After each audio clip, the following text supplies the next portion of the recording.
Jadi dari bawah cahaya remang-remang, keluar kayak buih air berbuih, terus tiba-tiba muncul. Ibu Ratu muncul Mang I, dan itu sosoknya Mang I. Wah, cantik Mang I. Teman kamu nih nggak bisa untuk melakukan yang namanya yang disebut pesugihan jual umur, ya seperti orang-orang lakukan. Cuma dibantu untuk menyelesaikan urusan kamu, katanya gitu Mang. Begitu dibuka, itu orang pada diem Mang, pada diem seperti terkesima gitu Mang. Saya tadi ngeliatnya banyak, tapi setelah dihitung kok 35 juta Mang. Ya udah mau, nggak apa-apa katanya. Ya udah lunas lah katanya. Memang totalnya berapa? Ya mungkin kalau di total lebih dari 200 juta. Sekarang tuh Ibu Ratunya sudah ganti Mang. Itu bertarung antara yang di Laut Utara dengan Laut Selatan. Di statement ini akan menimbulkan saya rasa Kontroversi dan ya, debat nantinya. betul ya. Mang. Dan kekayaannya sampai sekarang langgeng ya. Langgeng Mang I.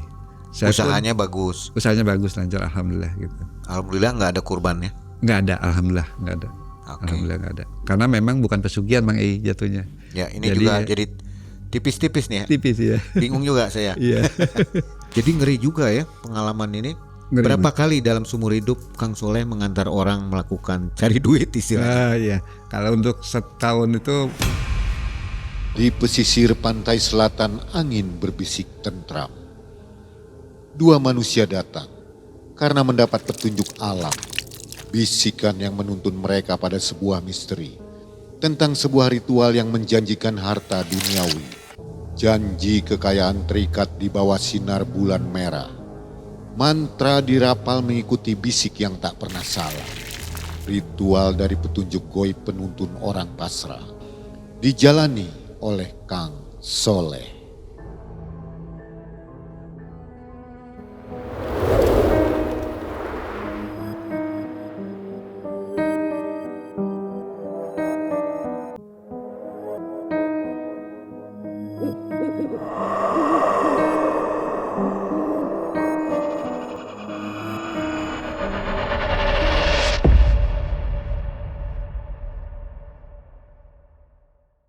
Assalamualaikum warahmatullahi wabarakatuh. Waalaikumsalam warahmatullahi wabarakatuh. Halo juga sobat Malam Mencekam yang ada di rumah ya, ada di jalan baru pulang kantor mungkin ya. Mudah-mudahan semua selalu dalam keadaan sehat walafiat dan tentunya bahagia. Amin. Sobat, hari ini sudah siap narsum yang akan membagikan pengalamannya di tahun 2002 ini. Kita kenalan dulu, namanya Kang Soleh. Siap Mang I. Apa kabar Kang Soleh? Alhamdulillah baik Mang I. Ini Kang Soleh jauh nih dari Jakarta ya. Iya.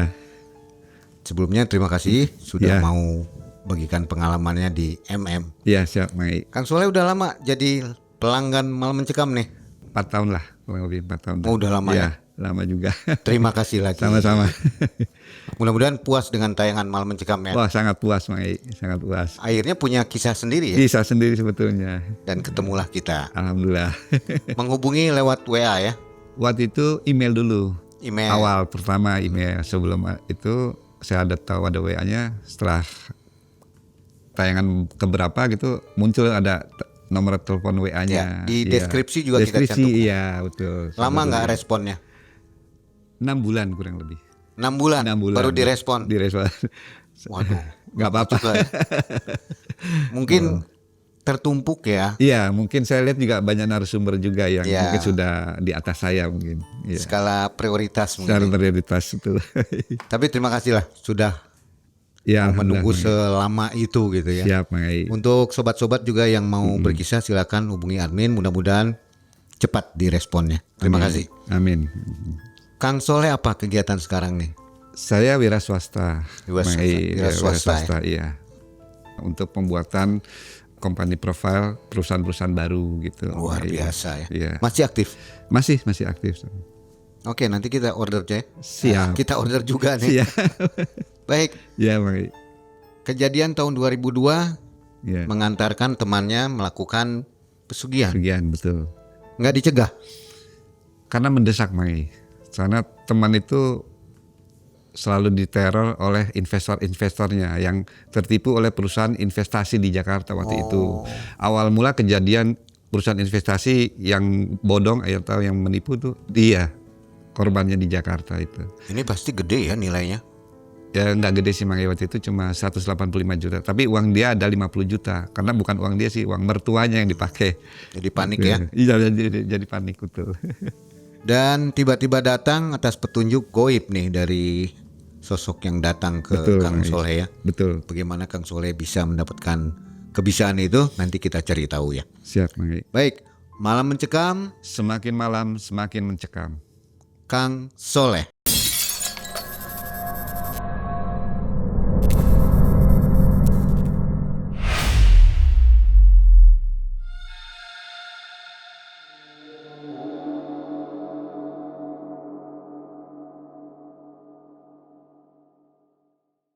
Tahun 2002 Mang Ei, tepatnya itu di bulan Maret kalau nggak salah, sekitar tanggal 3 atau tanggal 4, saya sedang mengerjakan naskah untuk pembuatan company profile sebuah perusahaan swasta di Jakarta.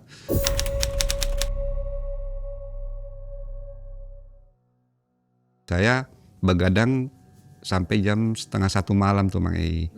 Dalam mengerjakan naskah itu saya kan di depan posisi meja dan komputer. Di depan saya ini langsung jendela rumah gitu Mang Ei. Di depannya itu teras. Terus kurang lebih lah setengah 2-an itu mata udah rep-rep juga sebetulnya. Udah ngantuk atau apa gitu. Tiba-tiba ada sekelebatan bayang Mang Ei. Saya pikir kucing atau apa lewat gitu. Kucing putih. Tiba-tiba lewat lagi dari sana ke sini, balik lagi ke sana ke sini. Wah, ini siapa? Saya buka pintu, saya lihat Mang Ei, nggak ada siapa-siapa. Apa istri saya ya? Saya pikir gitu. Saya tengok ke kamar tuh sebelum saya tutup pintu. Saya lihat di kamar istri saya tidur Mang Ei. Udahlah, saya udah capek nih, udah lelah mau istirahat. Jadi saya matiin komputer, saya tutup pintu, saya matiin lampu. Begitu saya matiin lampu, tiba-tiba sosok tuh ada di belakang pintu. Ada 3 sosok Mang Ei. 1 perempuan, yang 2 laki-laki. Jadi perempuannya diapit sama laki-laki. Sosoknya ngeri nggak atau Enggak cantik-cantik mengerikan, cakep gitu? Enggak mengerikan. Cuma memang pakaiannya tuh yang tempo dulu lah, zaman-zaman kerajaan gitu. Kebaya ya? Iya, kebaya hijau, betul, kebaya hijau. Terus kalau yang laki-laki di sini ada gelangnya kiri kanan, megang tombak sebelah kanan, yang ini megang tombaknya sebelah kiri. Gitu. Jadi mengapit si perempuan ini, sosok perempuan ini.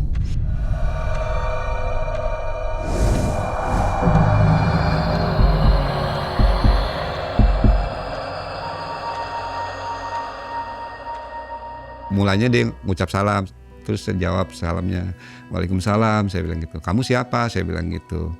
Kami utusan dari Ibu Ratu, mau menyampaikan sesuatu kepada kamu untuk 2 hari ke depan bakal ada seseorang yang datang untuk meminta tolong.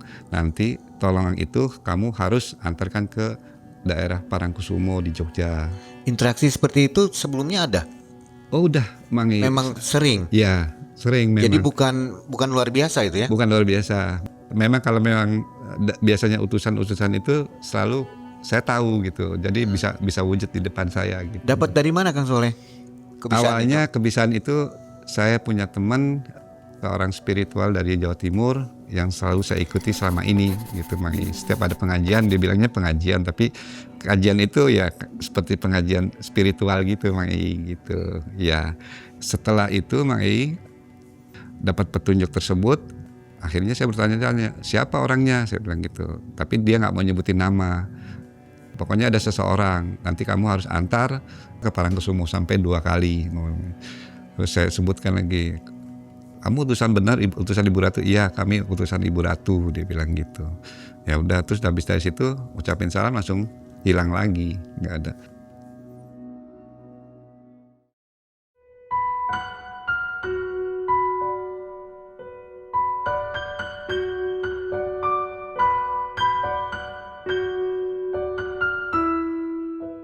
Sampailah di hari ke-2, tapi saya masih bertanya siapa yang bakal datang gitu. Tapi saya udah, karena kesibukan saya nggak sampai blank itu.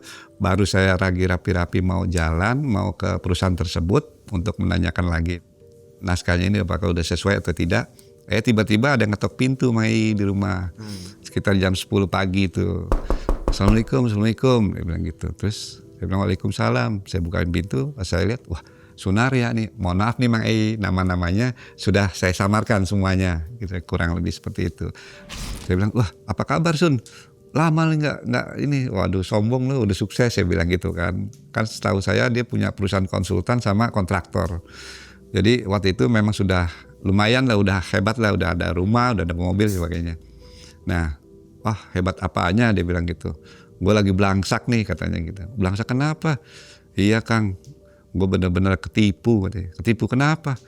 Setahu gue lo orangnya nggak pernah neko-neko, istilahnya lo jujur apa adanya gitu.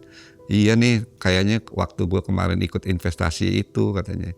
Investasi apa? Tiba-tiba nangis Mang Ei, si kawan saya ini, si Sunaria ini. Nah nangis terus gimana ya katanya. Gue mau diusir sama mertua katanya. Gue kan balik ke rumah. Lah rumah lo yang itu habis udah disita katanya gitu sama pihak investor katanya.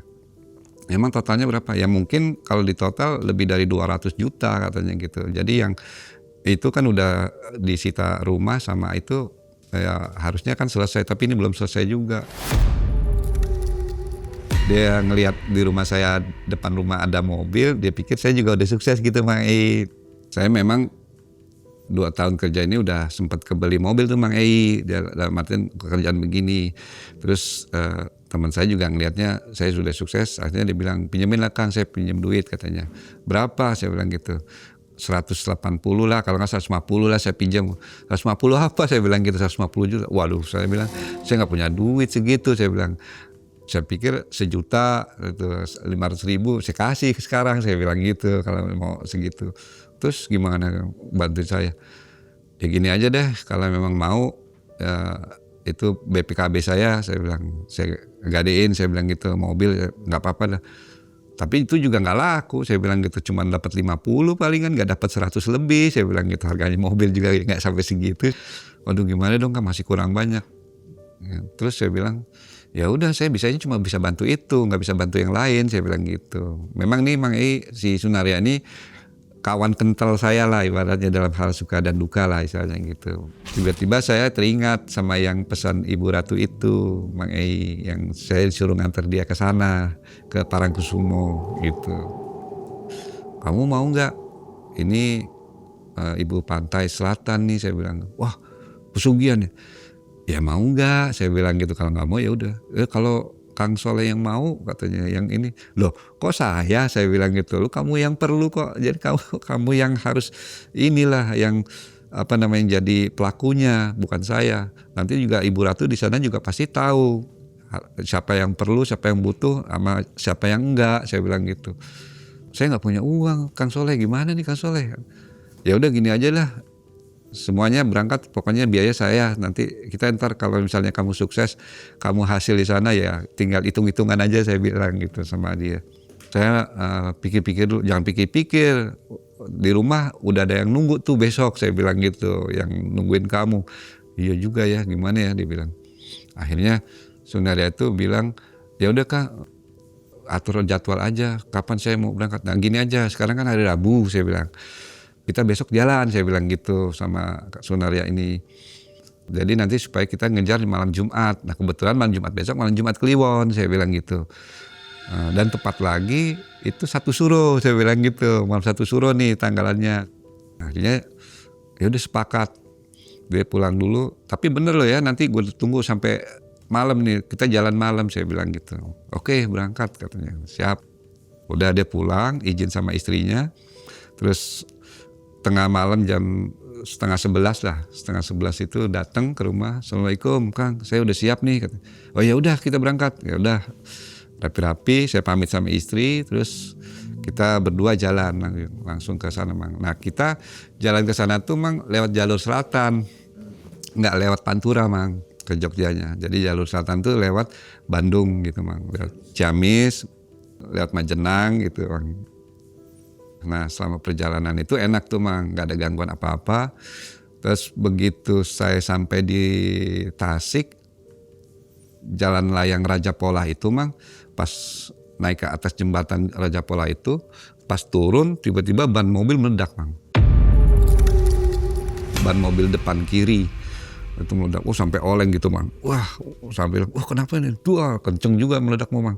Langsung saya habis turun jembatan langsung saya pinggirin, saya cek, wah robek Mang itu ban. Wah, kok bisa begini ya? Padahal jalanan mulus Mang. Sepanjang jalan Tasik tuh mulus banget itu. Nggak nabrak sesuatu. Nggak ada nabrak sesuatu Mang. Nggak ada lubang, nggak ada apa. Tiba-tiba robek.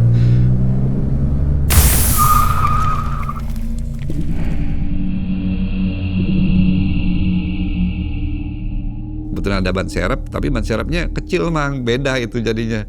Jadi nggak sesuai ini dengan yang aslinya. Ya udah nggak apa-apa, pasangin aja serep. Nanti di Jogja nanti kita tukar aja, saya bilang gitu. Nanti ada Hyundai juga kan. Terus saya pasang, saya bongkar dibantu sama Sunaria. Nah, terus udah rapi, kita jalan lagi tuh Mang. Pas jalan lagi, di Ciamis Mang, bocor lagi. Tiba-tiba ban belakang kanan itu bocor. Ban kan setahu saya masih pada baru lah ibaratnya, kok pada begini gitu saya bilang. Saya bingung juga tuh Mang. Akhirnya ya udahlah, perasaan yang nggak enak juga sih ada. Saya tuh sedikit. Terus ya udah minggir. Terus gimana nih? Mesti pelan-pelan nih nyari tambal ban. Ya udah pelan-pelan, jalan pelan-pelan. Alhamdulillah 100 meter di depan alun-alun Ciamis itu ada tukang tambal ban Mang. Sebelah kiri itu ada tukang tambal ban buka. Nah udah tambal ban. Wah ini bolongnya 2, kok bisa 2 nabrak. Tapi ada pakunya nggak? Nggak ada, katanya nggak ada pakunya. Wah apa ya udahlah ditambal sama dia tuh. Selesai, jalan Mang. Jalan lagi sampailah kita di perbatasan Jawa Tengah dan Jawa Barat tuh Mang. Perjalanan menuju Majenang, wah jalannya rusak Mang. Rusak, jalannya hancur. Jadi kita nggak bisa cepet-cepet. Yang saya perkirakan sampai sana tuh bisa jam 6 pagi sampai Jogja tuh jam 8 pagi Mang. Jadi telat 2 jam karena jalannya rusak itu. Belum ada tol waktu itu ya? Belum Mang, masih jalan selatan. Jadi kita muter lewat Gumilir itu Mang. Jadi lewat Cilacap, cuma Majenangnya. Langsung arah Jogja. Pas di Majenang itu kita ngambil kanan yang arah Purwokerto itu. Nah sampai di Jogja, saya langsung telepon dealer dulu Mang, karena ban itu takutnya saya kan pakai terus sampai pulang nanti kan ban serepnya. Jadi saya telepon, alhamdulillah masih garansi Mang. Tukar ban di Jogja, di Hyundai dikasih, terus sama pelek-peleknya Mang itu tukarnya sama peleknya. Ya udah langsung tinggal pasang enak. Jadi kita lanjut perjalanan lagi ke Parangkusumo. Sampai di Parangkusumo saya tanya-tanya rumah Pak Juru Kuncinya, Pak Budi.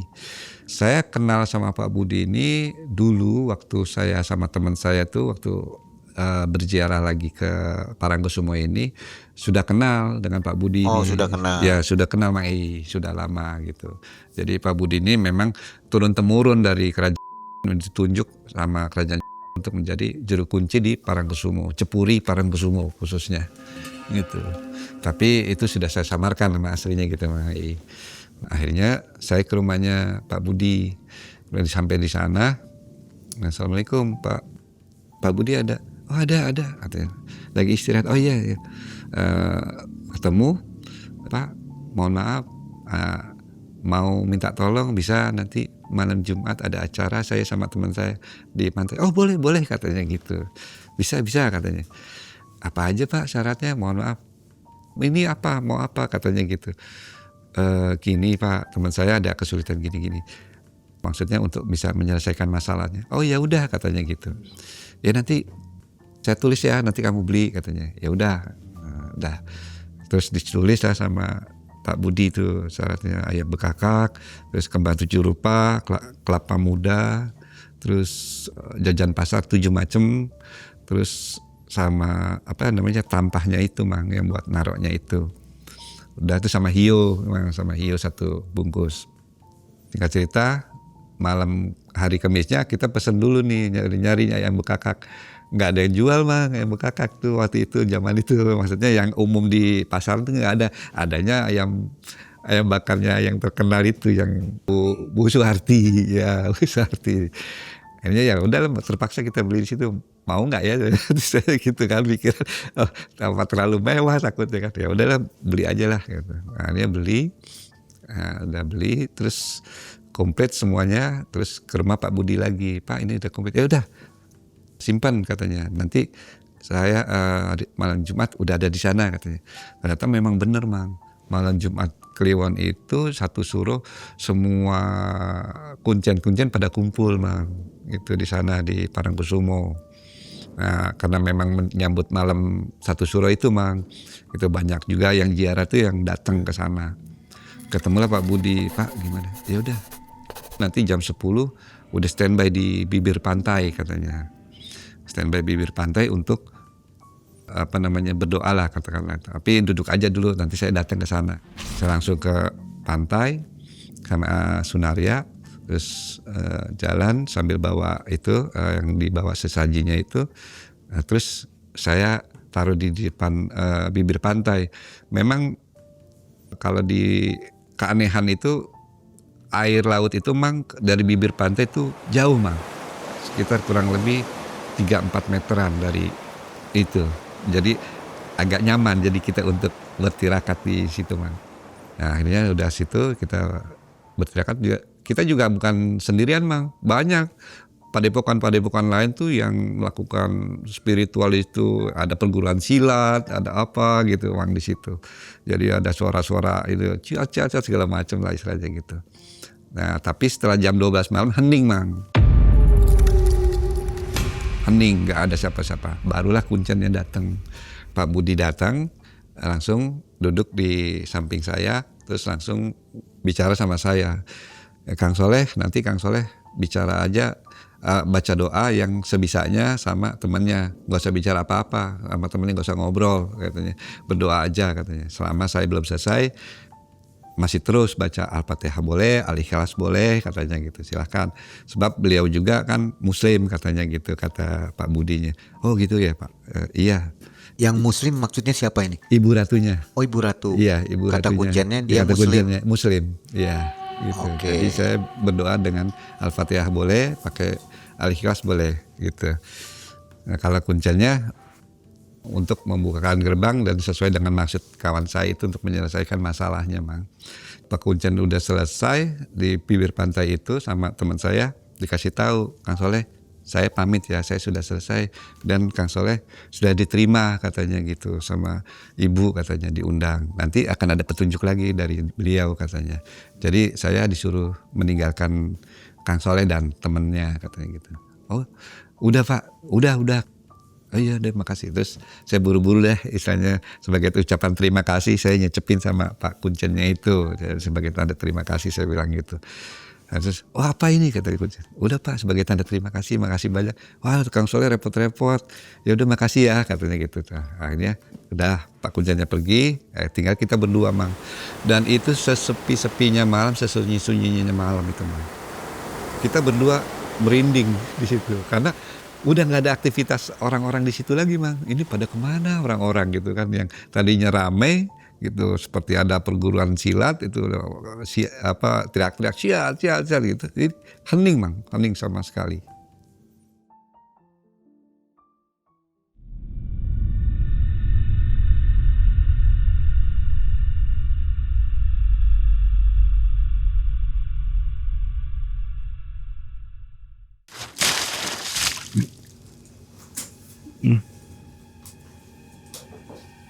Wah, ada topi nih. Wah, cakep juga. Coba warnanya matching. Wah, enak nih. Ini kurang bagus. Udahlah, pakai ini aja lah. Ini warnanya juga sangat bagus lah, merah dan putih. Nah, di saat hening itulah tiba-tiba ada petunjuknya datang ke saya. Teman saya juga dengar gitu. Bahwa Ibu Ratu bilang ajak kawanmu ke sini katanya gitu. Kemana? Ke sini, kamu datang ke laut katanya, ke tengah laut. Apakah? Bisikan. Iya, suara. Tapi kalau bisikan kan berarti saya sendiri. Ini teman saya dengar juga di Sunaria ini, udah dengar juga. Oh, ya udah berarti kita suruh ke sana Sun. Ya udah kita bawa ini sajinya. Ya tuh bawa katanya gitu. Dibawa deh sajinya gitu ke sana. Selangkah, 2 langkah, 3 langkah sampai 50 meter Mang. Itu kalau dipikir pasti udah palung laut itu 50 meter. Dan kita akan tenggelam. Itu enggak Mang. Kami tidak tenggelam berdua karena memang sudah dibukakan jalur gaibnya sama Bapak Kuncen itu, Pak Juru Kunci. Setelah 50 meter dibilang stop katanya gitu. Ya udah kita stop, berhenti. Udah Setinggi taruh. apa airnya? Enggak, Mang. Kita di atasnya, Mang. Jadi jalan di atas Di air. atasnya. Enggak nyelam kita, enggak. Enggak Oke, nyelam. nggak basah ya? Enggak basah.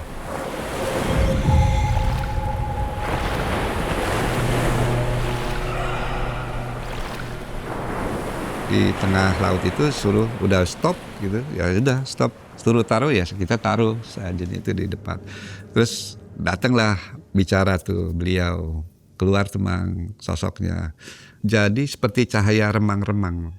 Jadi dari bawah cahaya remang-remang keluar kayak buih air berbuih, terus tiba-tiba muncul Ibu Ratu muncul Mang, dan itu sosoknya Mang. Wah, cantik Mang, luar biasa memang cantiknya. Waktu itu memang rambutnya hitam terurai gitu Mang, dan tinggi Mang. Pakai baju apa dia? Dia semi hijau ke biru-biruan gitu Mang. Jadi agak hijau tapi tua gitu, dan matanya tajam, ada lesung pipit, terus kupingnya ini emang agak aneh nih, kupingnya agak lancip begitu. Oh gitu? Ratunya, iya, kupingnya kayak Avatar gitu ya? iya, lancip gitu ya? iya, anak-anak sekarang bilang avatar, ya betul, kayak gitu. Dan Ada aromanya nggak? wangi sekali itu. Dan wanginya tuh yang nggak pernah saya cium lah istilahnya.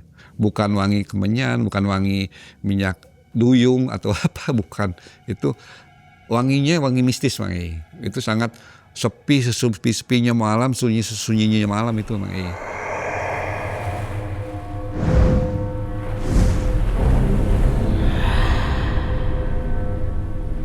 Terus dia bilang, kawanmu ini orang soleh katanya gitu, rajin ibadah, cuma tersesat katanya gitu, tersesat dalam hal dunia katanya.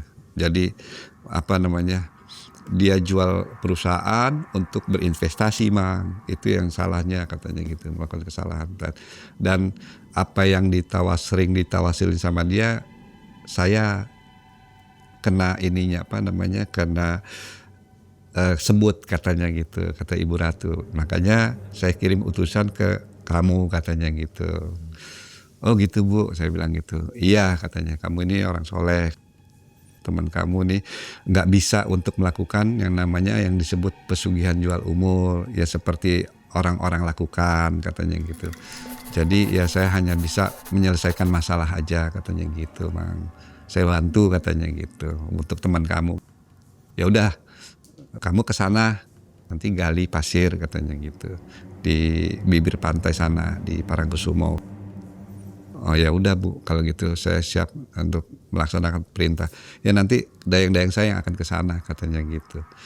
Udah langsung masuk lagi Mang ke dalam laut itu Mang, Ibu Ratunya.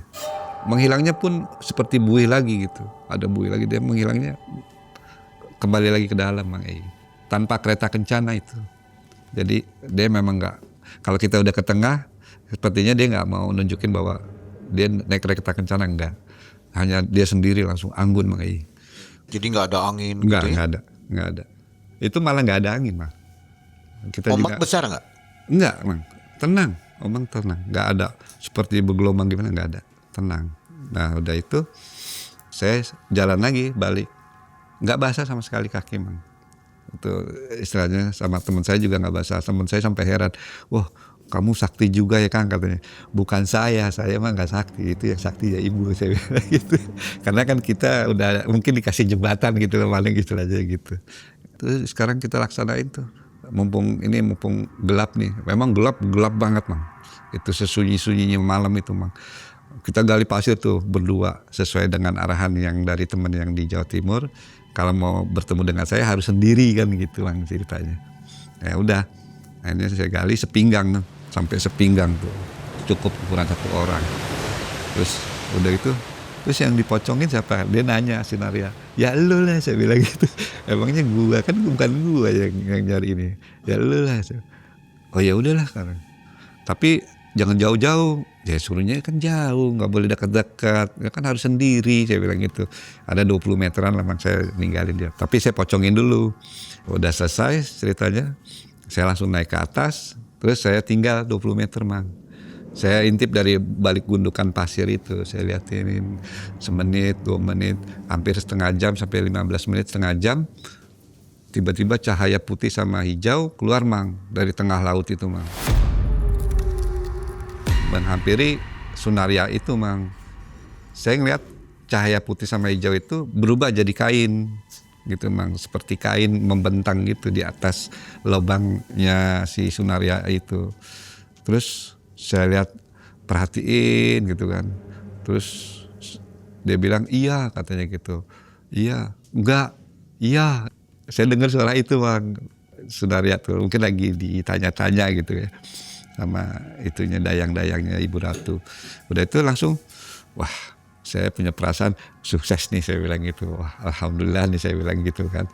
Akhirnya setelah cahayanya pergi lagi masuk ke dalam laut, terus Kang sini Kang, katanya, teriak-teriak, Kang sini Kang, gue takut katanya gitu. Si saudaranya teriak-teriak gitu, Kang tolong Kang sini Kang, katanya, jangan ini nih, gue nggak bisa bergerak nih, gue takut, soalnya kan pocong, Mang, begini dia kan nggak bisa bergerak. Ya udah, saya samperin tuh, saya lari. Gimana sukses ya? Tapi kok saya lihat kan dia pocong, kok nggak ada uangnya ya, di mana ya gitu saya lihat. Ah ya udahlah, yang penting saya nolong dulu Sunaria nih dari lubang, Mang. Saya gotong dulu ke atas. Saya gotong, berat juga kan. Saya naikin pakai punggung saya jongkok ke bawah, saya tekan ke atas gitu, dia naik. Udah naik ke atas, baru deh saya bukain pocongnya. Ternyata ada uang, Mang, di sini. Pas dia lagi begini, pas dibuka pocongan itu, di sini, Mang, di pinggang. Jadi ada uang tumpukan, Mang. Jadi waktu itu 100.000 sama 50.000-an. Di saat itu belum dihitung, hitungnya pas setelah di penginapan. Ya udah, buka, udah langsung buka pocongannya, dia udah keluar, terus uangnya ya udah saya tutup pakai kain mori. Udah saya bungkus lagi, saya bawa ke mobil, terus kita langsung ke penginapan. Sampai di penginapan, saya hitung. Saya tadi ngeliatnya banyak, tapi setelah dihitung kok 35 juta, Mang. Masih kurang banyak nih, gitu saya bilang gitu kan. Terus bilang apa si dayang-dayang itu? Kok ngasihnya segini, nggak sesuai. Kamu minta berapa? Saya sebetulnya minta uang penting selesai aja, katanya gitu. Utang-utang saya biar ini. Kalau 35 juta bagaimana selesai? Saya bilang gitu. Orang 185 juta, saya bilang masih nombor 150, saya bilang. Ya udah gimana, katanya, emang begini. Tapi dia pesan, Ibu Ratu tidak berkenan untuk kamu jadi pesugihan jual umur, cuma dibantu untuk menyelesaikan urusan kamu, katanya gitu, Mang. Jadi walaupun uangnya sedikit tapi bisa menyelesaikan urusan, katanya gitu. Apa iya, saya bilang gitu. Tiba-tiba saya ngomong gitu, langsung ada suara, kok nggak terima kasih, gitu, nggak ada ucapan terima kasih sama saya gitu. Wah, Ibu Ratu protes gitu jadi ke saya. Oh ya Bu Ratu, terima kasih. Saya bilang mohon maaf, saya lupa ngucapin terima kasih, saya bilang gitu. Saudaranya juga bilang, udah pakai aja itu bisa menyelesaikan masalah, katanya. Udah nggak usah ragu-ragu, katanya. Dari sini langsung pulang, nggak usah mampir-mampir, katanya. Itu udah pasti besok paginya udah ditungguin. Oh iya Bu, saya bilang gitu. Kita nggak boleh lama-lama di sini, saya bilang. Udah langsung berangkat, nanti habis azan subuh, selesai subuh kita langsung berangkat. Udah, kita rapi-rapi, Mang. Rapi-rapi, azan subuh, pulang. Pas pulang rupanya, Mang, itu kita udah lewatin Malangbong dan sebagainya, tinggal di tol Cileunyi nih kita, Mang. Itu mau jalur pulang. Nah pas di tol Cileunyi, itu udah berasa mobil oleng, Mang. Kiri kanan. Memang kan sebelum sampai pintu tol Cileunyi kita kan lewatin Malangbong tuh yang jalannya muter-muter gitu, Mang. Itu kan banyak daerah-daerah angker juga kan dari sana. Nah, sampai di tengah jalan tol itu saya ingatnya rest area Padalarang. Nah, jadi rest area Padalarang itu sebelum sampai ada truk, Mang, menghimpit saya gitu supaya saya ke pinggir gitu. Mas, pinggir. Apa, saya bilang gitu kan, gitu. Pinggir, saya pikir dia mau mepet saya, mau berbuat jahat gitu, Mang, istilahnya. Saya kan bawa duit istilahnya kan gitu. Udah minggir. Ya terus saya ngikutin, ya udah saya minggir kan. ada apa sih? Saya bilang, minggir, kata kenek supir truk nih. Minggir, saya minggir, supir truk di depannya. Mas, suruh ke rest area katanya gitu. Supir saya suruh ke rest area, itu mobil Mas ada yang gelandotin katanya gitu. Makhluk tinggi besar hitam katanya.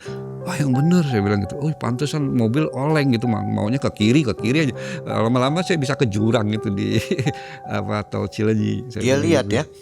Dia lihat, saya nggak lihat Mang. Mungkin dia nih punya spiritual juga gitu, secara tidak langsung gitu.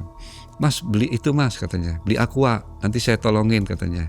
Ini ada yang gelandotan. Saya nggak lihat Mang. Ini siang atau malam? Malam Mang. Abis mau subuh kira-kira itu. Masih gelap, belum terang banget. Jadi pas di rest area itu udah langsung ke dalam. Saya keluar beli aqua pun saya nggak lihat itu makhluk gitu, nggak lihat sama sekali. Terus akhirnya begitu dibacain sama dia, terus saya bilang mas siapa mas, saya bilang mas ini orang pinter apa orang dukun, saya bilang gitu. Terus nggak mas, saya betulan ya bisa lah istilahnya gitu, dia bilang. Itu saya lihat tuh. Ntar kalau nggak percaya ntar mas juga bisa lihat itu. Dibacain dong aqua dia sama dia, terus diguyurin Bang, diseborin dari depan kap mesin itu sampai ke atas. Berasap mas. Itu mobil tuh berasap. Mobil saya kenapa nih, saya bilang gitu. Ada apa ya mobil ngebul. Terus waktunya muncul sosok tuh Mang. Baru saya ngeliat itu Mang. Pas udah kena air itu, air yang disirami sama supir truk itu, baru saya lihat. Wah iya ya, saya bilang gitu.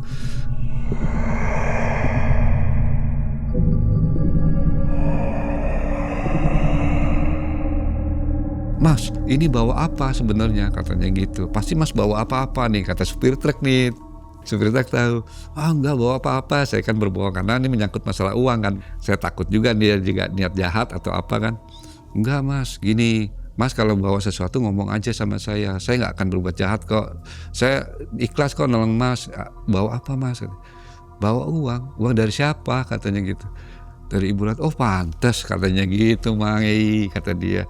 Pantas katanya, jangankan uang mas katanya, bawa batu dari beliau aja itu banyak yang mau, makhluk halus. Yang bener, iya itu karomnya luar biasa kalau dari Ibu Ratu katanya. Bawa batu, bawa keris kecil kayak apa kayak pokoknya itu makhluk halus berebutan masih mau ambil itu. Oh iya pantas ini. Ini apa kategori ini? Genderuwo nih mas. Dia pengen ngambil uang itu ya, dia setan pesugihan ternyata si genderuwo ini. Karena mau ngambil uang itu istilahnya kalau udah ngambil uang itu mungkin dia bisa menciptakan pesugihan-pesugihan versi genderuwo yang di sana-sana, kata si tukang ininya supir truk itu. Sampean ngerti juga ya masalah gini.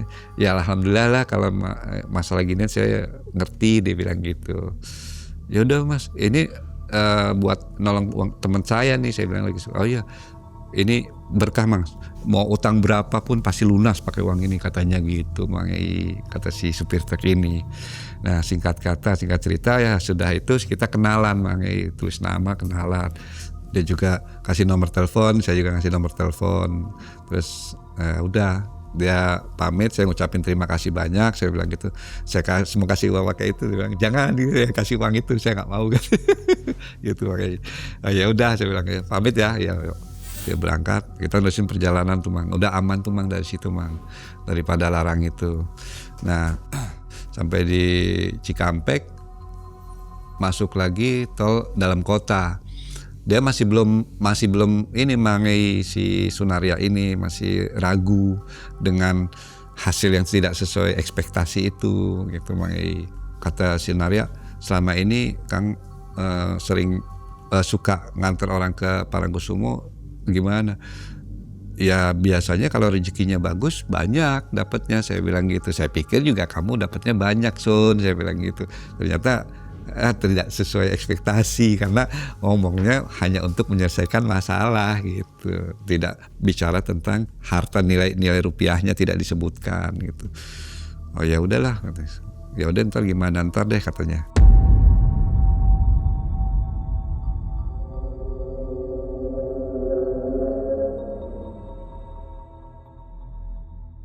Akhirnya sampailah di rumah tuh rumah saya dulu transit.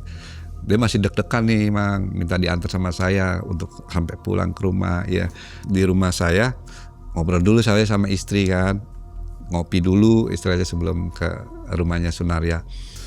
Masih dalam suasana sedih, dalam suasana yang hati gundah gulana dengan uang segitu. Akhirnya saya bilang sama dia, ini hitung-hitungan dulu ya, saya bilang gitu. Mohon maaf kemarin kan pakai uang saya. Berapa pakai tuh kemarin habis? Ya kurang lebih sama bensin sama ini ya 2 jutaan lah, saya bilang gitu. Ya udah 2 juta diambil dari situ boleh Mang, ternyata boleh. Nah, terus diambil 2 juta, terus buat saya boleh nggak? Kalau menurut Ibu Ratu buat kamunya juga boleh, kalau emang ini bisa menyelesaikan masalah, saya bilang gitu. Ya udah coba dulu, pokoknya disisain berapa? Ya udah 25 deh, nanti saya buat lunasin, ini saya buat pegangan. Udah ngopi, udah sarapan juga, baru kita ke rumah. Ternyata benar di rumahnya si Sunaria udah ditunggu 8 orang tuh Mang. Yang 4 orang kan laki-laki, 4 orang perempuan, ibu-ibu tuh. Yang cerewet tuh ibu-ibu, yang laki-laki galak-galak Mang. Kembaliin nggak uang gue, kembaliin nggak uang gue gitu. Udah mau dipukul, saya bilang nanti dulu. Lu siapa, nanti dulu, saya bilang gitu. Sabar dulu, gua kawannya Sunaria, ini mau nyelesaikan ini, kita udah bawa uang nih. Ya udah cepetan bayar sini, jangan di sini lah, di dalam lah, saya bilang gitu, dalam rumah dulu. Ya udah akhirnya masuk ke dalam tuh, suguhin minum sama Sunaria, diambilin minum segala macam. Nggak usah pakai minum, to the point aja katanya gitu. Salah satu orang tuh yang laki-laki ngomong kayak gitu. Si Sunaria bilang, ya udah nih saya udah bawa uang, tapi istilahnya ya gimana, ya udah buka kata. Begitu dibuka itu orang pada diem Mang, pada diem seperti terkesima gitu Mang.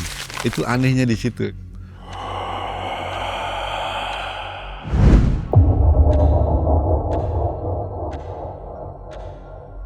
Ini saya bawa uangnya segini 25 juta, udah bagi-bagi aja kata Sunaria gitu. Bagi-bagi nih berapa 8 orang, saya nggak punya uang lagi segini. Terus gimana? Cuma segini katanya. Ya cuma segini. Mau nggak? Ya udah mau, nggak apa-apa katanya. Ya udah lunas lah katanya. Ada yang ngomong gitu Mang. Ya udah kita anggap lunas lah kayak. Udah langsung dibagi-bagi sama mereka tuh Mang. 25 juta. Ya akhirnya ada selisih banyak kan sama teman saya itu. Ya itu dipakai modal sampai sekarang itu. Awet. Selisih banyak gimana maksudnya? Iya kan dari 35 juta. Ada 10 juta berarti? Iya, dibagi ke saya kan ganti ongkos 2 juta. Terus berarti kan masih sisa 33 juta. 25 juta ke sana. Berarti dia masih megang kurang lebih ada 8 jutaan gitu. 8 jutaan dipakai modal buat buka leasing motor dia. Awal tuh buka salon dulu buat istrinya. Istrinya berkembang, akhirnya motor pun berkembang. Sampai sekarang masih. 8 orang itu kebagian berapa aja? Kurang ngerti saya Mang. Pokoknya mereka yang ngatur itu 25 juta. Mereka langsung bawa kantong plastiknya, terus langsung mereka bagi-bagiin. Ini lah ya, ini pergi, ini pergi, mak-mak juga dikasih pergi gitu. Udah nganggap lunas. Salaman Bang, semua pada salaman. Itu luar biasa aja. Ajaib ya? Iya ajaib. Bentuk uangnya itu gimana? Bundel atau disegel atau gimana? Berantakan sih Bang. Cuma udah saya ikat karet per 10 juta itu. Per 10 juta saya ikat karet, per 10 juta saya ikat karet gitu. Kalau dari Ibu Ratunya berantakan? Berantakan. Ada di pinggang semua. Saya kan tadinya pikir banyak, ada ya sampai 100-an lah. Ternyata setelah dihitung cuma 35 juta gitu. Jadi sebenarnya Sunaria ini terlibat apa sampai punya utang banyak? Dia tadinya punya perusahaan konsultan dan kontraktor Mang. Jadi dijual sama dia tergiur dengan ada sebuah perusahaan investasi yang mengiming-imingi Sunaria ini untuk berinvestasi di perusahaan itu. Awalnya tadinya dia juga investor Mang. Cuma selain jadi investor, dia juga diiming-imingi kalau bisa merekrut orang, menambah orang, dia akan mendapatkan komisi lagi gitu Mang. Ya, investor itu dari berapa orang itu nanti bisa diakumulasi, kamu juga bisa double lagi dapatnya katanya gitu. Nah dia tergiur, ternyata setelah sekian lama mereka pada setor investornya itu dalam kurun waktu setahun Mang langsung menghilang. Dan itu pertama kali terjadi di Jakarta tuh Mang, perusahaan investasi yang kabur. Heboh juga ya? Heboh Mang. Itu kantornya di gedung di jalan dekat Kuningan itu. Jadi belum sempat mencicipi sedikit. Belum sempat mencicipi sama sekali. Itu akhirnya mau nggak mau kan Sunaria bertanggung jawab atas investornya, Mang. Karena bertatap muka langsung dan yang menorehkan tanda tangan juga Sunaria. Gitu. Yang diterima uang berapa dia tanda tangan, uang berapa tanda tangan gitu. Ketemu sama si investornya langsung di rumahnya juga gitu, Mang. Jadi itu lingkungan rumah dia juga, rumah mertuanya dia juga itu para investornya itu, Mang. Setelah uang tersebut dibagikan kepada investor itu, Mang, untuk mengganti ke uang hutangnya Sunaria, akhirnya ada selisih 8 juta, Mang. Dipakailah sama Sunaria untuk pertama sih untuk buka salon istrinya dulu. Buka istrinya ngontrak, terus perlengkapan salon. 2 bulan dia usaha berkembang, Mang. Itunya usahanya istrinya sampai akhirnya bisa kebeli tuh, Mang, rumah di situ di Pasar Minggu. Harga rumah tuh kalau nggak salah hampir 1 M tuh, Mang. Rumah kecil di Pasar Minggu 1 M itu kebeli, Mang, dalam waktu 3 bulan kurang lebih ya, karena berkahnya itu mungkin, Mang, di situ. Terus akhirnya Sunaria bikin lagi leasing kecil-kecilan, dia di depan tuh ada 3 motor untuk dijual gitu, Mang, untuk motor baru gitu, katakan seperti itu. Ya, sekarang usahanya itu. Jadi lebih motor, jual beli motor. Jual beli motor, betul. Jual beli motor baru gitu. Ini ajaib sekali ya, uang hanya 35 juta ya. Betul, Bang. Betul. Menyelesaikan masalah. Betul, Bang. Setelah itu ada accident nggak, maksudnya tumbal atau apa begitu? Alhamdulillah sih sampai sekarang nggak ada, Mang, ya. Cuma memang kalau saya lihat efek dari itunya cuma berkahnya itu berkembang, Mang. Nggak ada efek yang mistis yang terlalu makan nyawa atau apa, nggak ada. Anaknya sehat, istrinya sehat gitu, alhamdulillah gitu, Mang. Jadi memang berkahnya di sini ya betul-betul untuk menyelesaikan masalahnya si Sunaria itu, Mang. Kok bisa ya? Ini saya juga aneh nih. Biasanya kan yang meminta kepada itu ya. Betul. Pasti ada tumbalnya. Ya, timbal balik atau apa. Ini nggak ada, karena kan nggak jadi, Mang. Kan dibilangnya dia nggak cocok untuk menjadi pelaku pesugihan jual umur, dan saya hanya bisa bantu untuk menyelesaikan masalahnya aja. Selama dia sholat ibadah rajin itu, dia sering tawasul, sering ikut pengajian itu, kesebut nama saya, kata Ibu Ratu di situ. Terkirim Fatihah mungkin seperti itu. Jadi ucapan terima kasih juga mungkin Ibu Ratu ke Sunaria, mungkin bisa seperti itu, Mang. Tapi melalui jalur saya, karena Sunaria belum pernah berhubungan dengan Ibu, tapi Ibu udah kesebut gitu namanya di setiap pengajiannya Sunaria gitu, Mang. Kang Soleh, kok bisa berinteraksi dengan Ibu Ratu? Asalnya tuh gimana? Asalnya begini, Mang. Dari kawan yang di Jawa Timur itu sering melakukan beberapa kali ngajak saya itu ritual di Parangtritis, kalau nggak di Parangkusumo. Waktu usia berapa? Udah menjelang 45 ke sini, Mang. 45 tahun ke sini. Sekarang kan umur saya 54, Mang. Jadi 45 ke sini tuh dia udah sering ngajak Karangbolong, terus ke Gua Semar, Gua Petruk. Itu ya memang Ibu Ratu juga sebetulnya. Cuma yang paling wingit itu sering ada tuh di Parangkusumo, Mang. Jadi waktu kawan saya mengenalkan saya ke Ibu Ratu itu pada saat nolong seseorang juga, Mang. Pengusaha, ya kalau saya bilang katakanlah pengusaha, Mang. Itu sampai hutang habis-habisan, Mang. Miliaran itu, Mang. Dan itu sukses, Mang, pesugihan jual umurnya. Kawan saya ini melakukan itu untuk bantu temannya ini. Karena saya juga menyaksikan, ikut ke sana, ikut nganter. Yang melakukan ya pengusaha itu, Mang. Ya seperti yang biasa di pesugihan jual umur itu pakai pocongan gitu, Mang. Dan nanti di dalam tuh langsung diberikan lah istilahnya sama Ibu Ratu itu uang pesugihan itu, tapi tidak mengorbankan istri dan anak, hanya si pengusahanya saja. Masih hidup? Masih hidup, Mang. Masih hidup. Berapa tahun itu berarti? Sampai nanti mau menjelang ajal dia akan dijemput gitu, Mang. Oke, sekali berarti ya? Iya, sekali. Gitu. Kehidupannya makmur? Oh, pengusaha itu makmur. Mungkin Mang secara sadar nggak sadar pernah makan juga. itu. Gitu ya. Iya, Ada di berbagai kota. iya dari berbagai kota. Oke, rahasia. Rahasia bang.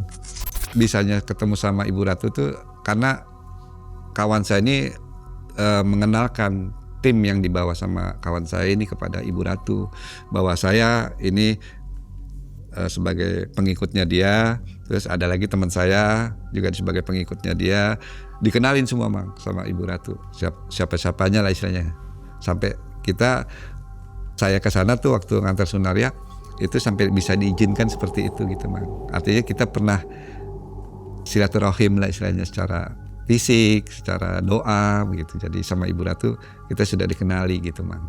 Mungkin kalau orang lain asal-asal aja mungkin nggak akan nyambung gitu. Dan juga dibantu sama Pak Budi juga untuk membukakan gerbang. Kalau saya jujur saya nggak bisa buka gerbang gitu bang. Gerbang gaib saya nggak bisa. Cuma hanya beliau melihat saya, kalau memang saya doa di situ ya mungkin sudah kenal dengan saya gitu bang, intinya kayak gitu. Terakhir kapan berinteraksi dengan Bu Ratu? Itu sesudah dia saya ikut sama teman ini di Jawa Timur itu 2000 berapa ya, 2010 apa 2015 gitu, terakhir itu Udah nggak pernah lagi udah sampai nggak pernah sekarang? lagi ya, 2010 2015. Karena menurut teman saya sekarang tuh Ibu Ratunya sudah ganti mang, katanya begitu. Jadi Ibu Ratunya kebanyakan sekarang di tahun 2010 sampai 2015 itu bertarung antara yang di Laut Utara dengan Laut Selatan, begitu mang. Diganti maksudnya seperti presiden gitu? Iya, Putri Presiden. Terlalu banyak orang meminta pesugihan sama Ibu Ratu yang kemarin. Sekarang digantikan sama saudaranya Ibu Dewi Lanjar. Kebijakannya beda? Iya, digantikan posisinya sama saudaranya Ibu Dewi Lanjar yang menguasai pantai selatan itu sekarang. Lebih galak atau gimana? Lebih Islaman ketat? banget, Islaman banget. Oh. Pokoknya mau minta pesugihan udah nggak bisa, gitu kan. Melalui dia udah nggak bisa, gitu. Oke. Seperti negara juga ya? Sama gitu. Iya sama. Kalau dia kan udah banyak yang minta pesugihan, jadi dia udah kalah bertarung sama saudaranya Dewi Lanjar itu. Tadinya nggak mau bang, hampir keluar dari Islam lagi si Ibu Ratu yang lama ini, karena pengaruh banyaknya manusia yang meminta terus, akhirnya semakin lama iblisnya semakin kuat gitu bang. Statement ini boleh kita tayang nggak? Boleh ditayangin, boleh enggak mang, tapi takut terkontradiksi dengan betul. spiritual yang lain yang menganggap bahwa Ibu Ratu itu masih ada gitu, yang lamanya, yang namanya ya masih anaknya Prabu Siliwangi itu. Ya. Ya sekarang udah beda gitu, kata teman saya ini yang di Jawa Timur ini, karena beliau sudah tidak menganut keislaman lagi nih mang, yang lama ini. Kalau yang sekarang udah Islam banget mang. Ya. Udah benar-benar Islam. Makanya Tentunya minta banyak, pesugihan apapun di pantai selatan udah nggak bisa, mang. nggak bisa ya? Nggak bisa. Ya, statement ini akan menimbulkan saya rasa Kontroversi. kontroversi dan Iya. debat nantinya. Betul, ya. mang. Karena Dengan- banyak Betul. sumber-sumber lainnya. Betul, mang. Terakhir ketemu Pak Sunaria kapan? Terakhir sebelum saya ke Mang saya sempat izin dulu sama dia, boleh nggak ini saya ceritakan. Saya bilang bahwa ini kisah lama. Ya monggo silakan katanya nggak ada masalah katanya. Kita kan karib katanya gitu. Apa sih yang mesti dirahasiakan? Tapi masalah nama gimana? Ya nggak apa-apa, mau nama asli juga boleh. Tapi takutnya nanti dari pihak minta itu, saya bilang gitu. Sebaiknya disamarkan. Samarkan, saya bilang. Ya udah nggak apa-apa, terserah lah katanya, nggak apa-apa katanya gitu. Dan kekayaannya sampai sekarang langgeng ya? Langgeng Mang Ei. Usahanya bagus. Usahanya bagus, lancar, alhamdulillah gitu. Alhamdulillah nggak ada kurbannya. Nggak ada, alhamdulillah nggak ada. Oke. Alhamdulillah nggak ada. Karena memang bukan pesugihan Mang Ei jatuhnya. Ya ini juga jadi tipis-tipis nih ya. Tipis ya. Bingung juga saya. Iya. Jadi ngeri juga ya pengalaman ini. Ngeri, Berapa kali dalam seumur hidup Kang Soleh mengantar orang melakukan cari duit istilahnya? Iya. Kalau untuk setahun itu belum sih Mang. Jadi bisa 3 tahun baru ketemu orang yang betul-betul butuh pertolongan. Baru saya bilang saya antar tapi resiko tanggung sendiri. Saya bilang gitu. Ini demi Allah saya cuma sifatnya nolong. Biar Allah yang tahu lah. Saya nggak mempunyai kepentingan minta-minta uang dari situ, saya enggak. Saya bilang. Misalnya sekarang ada yang minta antar, mau Kang seperti Soleh? yang saya bilang tadi, Mang, kan sudah bukan Tutup ya? Iya, sudah bukan beliau. Oke, ke Udah tempat nggak lain nggak bisa. Iya, nggak bisa, Bang. Oke. Udah lain tidak akan bisa diberikan sama Channel Ibu Kang Ratu yang Soleh hanya lama. ke Ibu Ratu. Iya, karena Ibu Ratu yang lama tuh sudah dipenjara, Mang, sama Ratu yang baru. Keputusasaan menutup hari-hari teman Kang Soleh.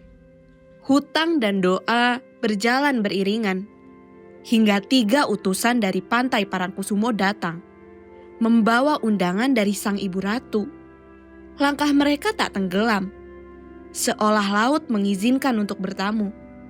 Tidak ada perjanjian pesugihan. Tak ada janji yang mengikat. Uang muncul secukupnya. Namun anehnya, hutang dianggap lunas. Entah kebetulan, entah kehendak lain. Yang jelas, pertolongan itu datang tanpa meminta balasan. Info untuk sobat semua yang belum mencet tombol gabung dan belum masuk ke member area, silakan jalan-jalan di situ untuk nonton kisah-kisah yang tidak ada di video regular ya. Karena di sana ada kisah mistis yang tidak bisa ditampilkan di sini. Oke, mudah-mudahan sobat suka dengan fitur tambahan dari Malam Cekam.